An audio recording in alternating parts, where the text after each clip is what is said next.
Mana uyni ahvoli degan berdi. Mana shunday qilibdi bular. Mana rozetkalar kuygan. Mana ularga chizib tashlagan devorlarga.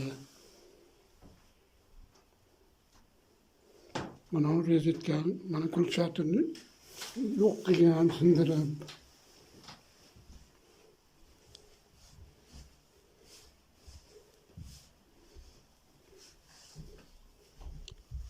Mana televizorda hech narsa yo'q. Blok pitanalar mana yerda yotibdi. Blok pitana yo'q, kabel yerda yotibdi mana. Hamma yoq ko'tga tiqqan bular. Nima qilishni bilmayapman. Kimga aytishni bilmayapman dardimni. Sizlar ishongan odam mana shunday qildi, opangga aytib qo'ygan.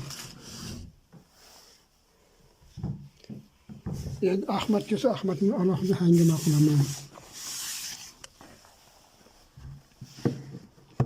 Hech narsa qoldirmabdi uyda. Hammasini ko'tiga tiqib tashlabdi. Mana o'zimizning rozetkalar ham yo'q.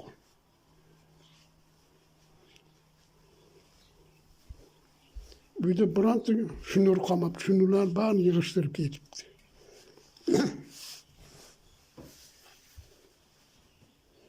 Mana yerdagi shnurlar ham yo'q.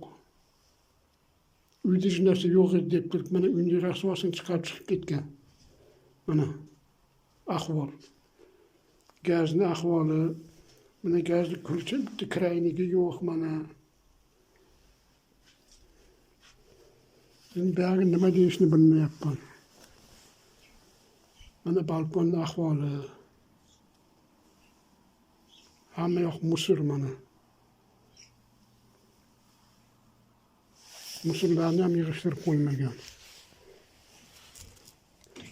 Uyda bironta shnur qolmabdi. Shnurlar barini yig'ishtirib ketibdi. Uydagi kichkina kalta qora shnur ham yo'q.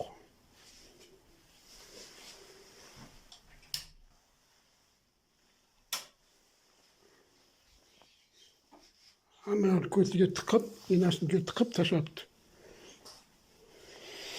Nima deyman endi Egamberdijon, o'zing hal qil. Men bir narsa deya olmayman bularga. Endi uyni sizlar bergansizlar, yaxshilik qilib vaqtincha turib tur deb. Hamma yoqni ko'tiga tiqib tashlabdi. Mana paqirlarni ham bunday qilib tashlabdi mana.